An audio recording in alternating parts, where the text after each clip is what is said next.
By 1999, the century was coming to a strange end. Cinema had changed, debuting directors were questioning beloved genres, landmarks were made in CGI and special effects, and narratives shifted from joyful, inspiring protagonists to cynical realists. It had been a stretch of time filled with controversial films. Some had been initially hated by critics, while others were instant classics. Many of these pictures shared a theme of existentialism, with fear of life becoming monotonous and dull.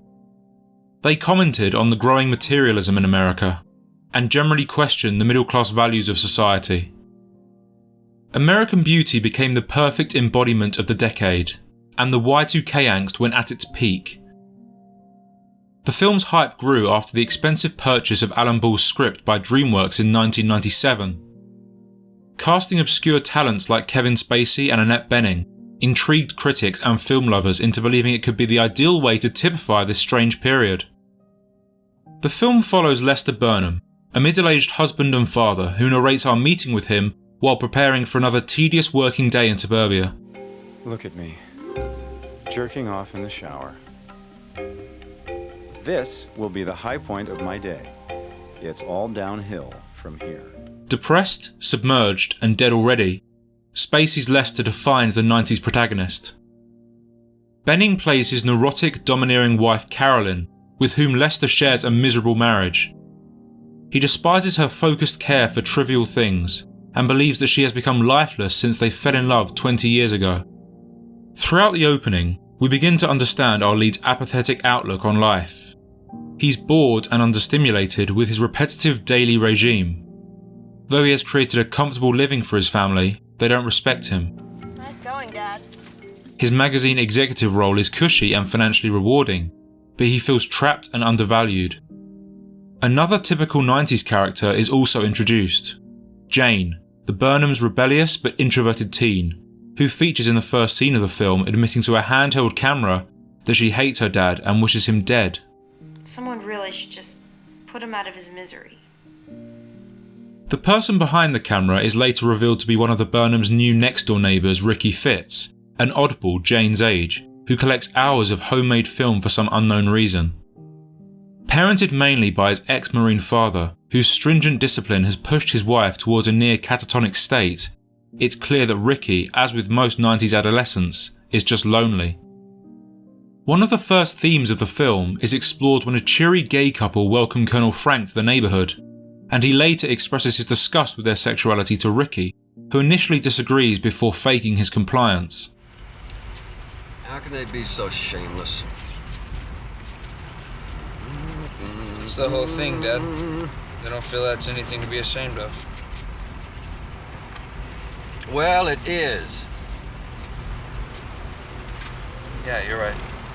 The theme is conformity.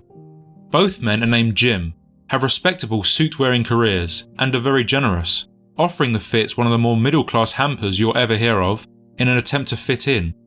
Ironically, even the gay couple are trying to conform. From the white picket fences, to the perfectly green front gardens, to the straight streets with the identically sized trees, everyone in the suburbs are the same. And though rumoured to be set in Chicago, it doesn't matter. It's America on a constant journey to drabness. While at Lester's work desk, we are instructed to look closer at what they are showing us. Lester's computer reflects his face on lines of data, generating an image of him imprisoned behind bars. His younger boss Brad is shot from a lower angle when he speaks to Lester, who comparatively seems very small, asserting his authority over our protagonist. And his nagging wife drives him home from work as he pointlessly complains about his day.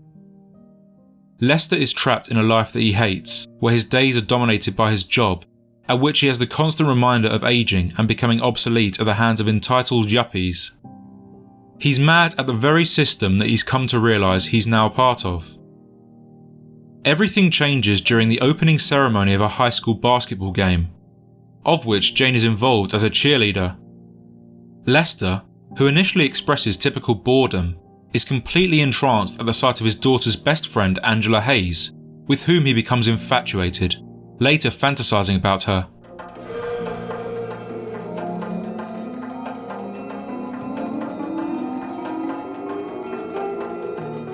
Perhaps the film's most iconic image explicitly shows us the recurring motif of American Beauty, the rose petal. It subtly appears throughout the first act and continues to feature in dreams of Lester's. Simply, the motif has two uses symbolically. When presented in the Burnham household, the roses represent perceived but hollow beauty, trimmed from their beds and preserved or locked in a vase before dying. Carolyn covers her house with them to mask how dreary and mundane their existence is, and they appear in most shots inside the house. When amongst Angela, they are just petals and represent his desire for her. They represent natural beauty, uncovered like Angela in most of the scenes, and free. The theme of the rose is sexuality and expression.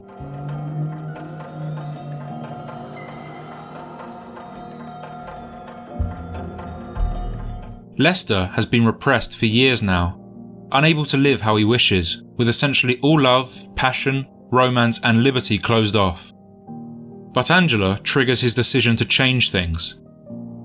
He begins working out to try and look good naked. I want to look good naked. He befriends Ricky and buys his most expensive weed to freely smoke at the revulsion of his wife, whom he also stops bending over for. Turn out the light when you come back to bed, okay?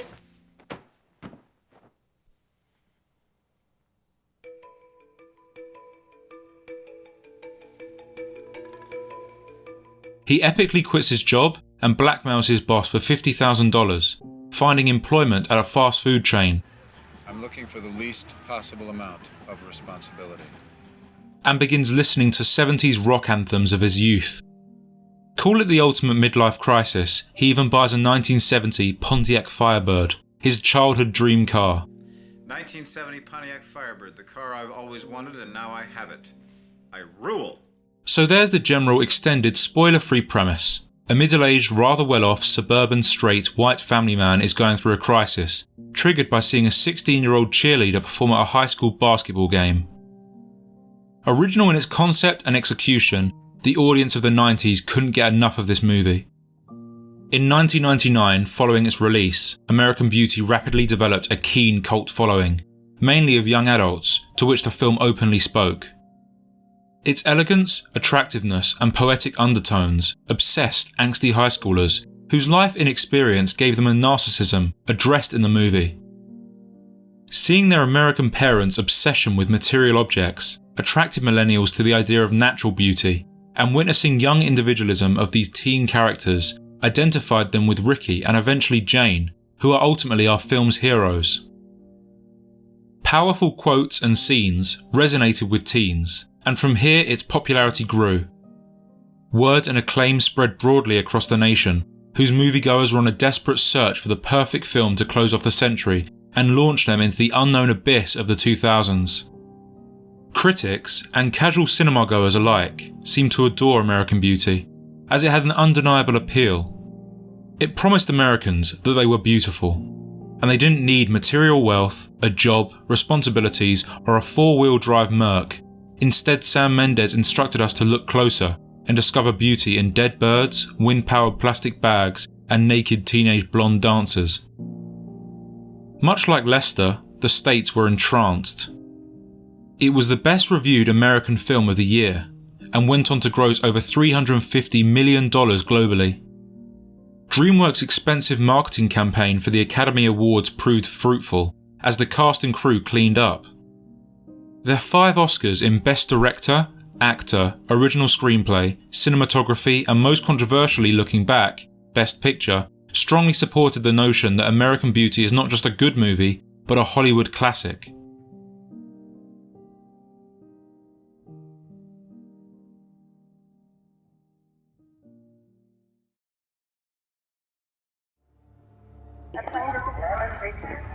What? 737? What are those people gonna do? All the elevators are blocked out. 2 years later, on the 11th of September 2001, at 8:45 in the morning, an American airline Boeing 767 was hijacked by Al-Qaeda terrorists and crashed into the North Tower of the New York World Trade Center. 17 minutes later, the South Tower was hit, and within 100 minutes, the two tallest buildings in the world collapsed. A huge explosion now, raining debris on all of us. We better get out of the way. Just short of 3,000 people were confirmed dead. It remains the deadliest terrorist attack in human history.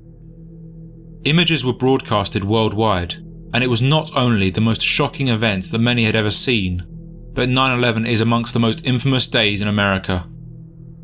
With tourism levels butchered and Wall Street closed for a week, the city's economy was badly affected, and a global economic recession ensued. Fear-mongering became common practice, and America, previously perceived as a leading powerhouse, seemed extremely vulnerable at the hands of Osama bin Laden. Suspicion of Al-Qaeda prompted the United States invasion of Afghanistan to overthrow the Taliban, declaring a war on terror. On my orders, the United States military has begun strikes against Al-Qaeda terrorist training camps and military installations of the Taliban regime in Afghanistan.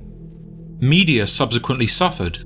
Zoolander, Men in Black 2 and Spider-Man all had to have the World Trade Center digitally removed from their theatrical releases, while View from the Top and Collateral Damage were postponed for accidental 9/11 themes. Radio stations quickly focused on playing patriotic music, excluding songs like U2's Sunday Bloody Sunday and Crash Into Me by Dave Matthews Band. The MLB, NFL, MLS and NASCAR cancelled or delayed their events. The world stood still. Older movies, dubbed pre-9/11 movies, were not just pre-2001 pictures, but those whose message and overall point had become irrelevant since the tragedy. Forrest Gump was amongst this pitiful bunch, teaching us that in life, you never know what you're going to get. Now that we've seen what the world has to offer, the movie has no meaning anymore in that sense. Similarly, suburban satires about white America fought to stay afloat, like Edward Scissorhands, Pleasantville and The Truman Show, but none of which were as slated as beauty.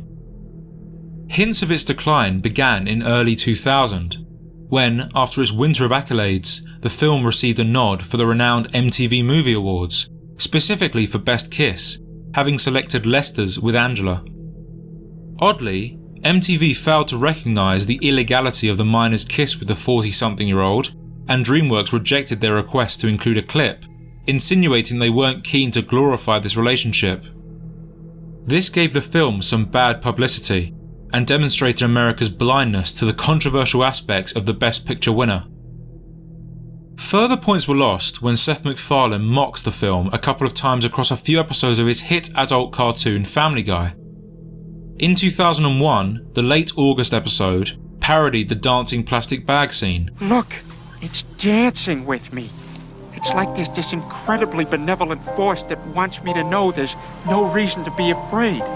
Sometimes there's so much beauty in the world it makes my heart burst. It's just some trash blowing in the wind! Do you have any idea how complicated your circulatory system is? The second reference came in a December episode, in which Peter, like Lester, becomes mesmerised by a blonde cheerleader who unzips her top, but the roses of beauty are replaced by chicken drumsticks.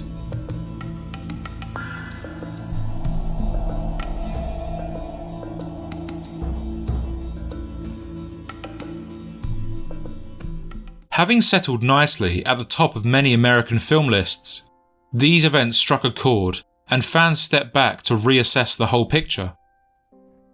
After September the 11th, the reverie was broken as it became painstakingly obvious that the world wasn't completely beautiful, and the pretentious social commentary forcing the audience's sympathy for his midlife crisis became a challenge to accept. A man trying to escape his stable middle-class existence now seemed pathetic, and the famous plastic bag monologue about seeing beauty in small things didn't sit well in the company of 3,000 screaming voices. They wanted me to know that there was no reason to be afraid. These relatable characters were now meaningless, and if anything, made the viewers feel stupid, given the self-pity the film lulled the middle class into feeling. The Lesters of America were those feeling sorry for themselves in a time of great prosperity. The economy was good, there was no war, and the Y2K fears were realised as futile. 9/11 was an attack on the cushy corporate American world, and the poor timing of American Beauty's release has ultimately led to its downfall. Throughout the 21st century, the conversation developed and articles were written. Premiere magazine in 2005 listed it as one of the most overrated films ever, and into the 2010s, GQ, IndieWire, The Guardian and Decider have all keenly ridiculed American Beauty. The backlash bandwagon was extended at the time of the 2008 recession, as Hollywood again shifted. But the fatal blow was struck in 2018. Kevin Spacey received a string of sexual assault allegations, including teenage victims who dated these incidents back to the early 80s. The parallels between Lester and Spacey were glaring at the height of the Me Too movement, and the film became an uncomfortable watch. Since, it has been reduced to little more than an edgy punchline. No one else is. Yeah, Kevin Spacey's not gay. No. Fuck, he's fucking straight as an arrow. He lifts weights, listens to Zeppelin, drives a Firebird, and thinks about fucking rose petals. Once seen as one of the great satirical American black comedies, it now seems painfully dated, and America could no longer afford to lionize it. Now just seeming conceited behind the thin veil of social commentary, its legacy has changed drastically. Its competition, which was swept aside at the time in the shadow of Beauty, have matured, trailed by cult followings who have come to appreciate their brutally honest look at American life. Is it American Beauty's fault for its demise? Not really. Though remaining a well-written, brilliantly acted and hugely influential piece of cinema, it fails now to captivate as it once had, falling short in the test of time.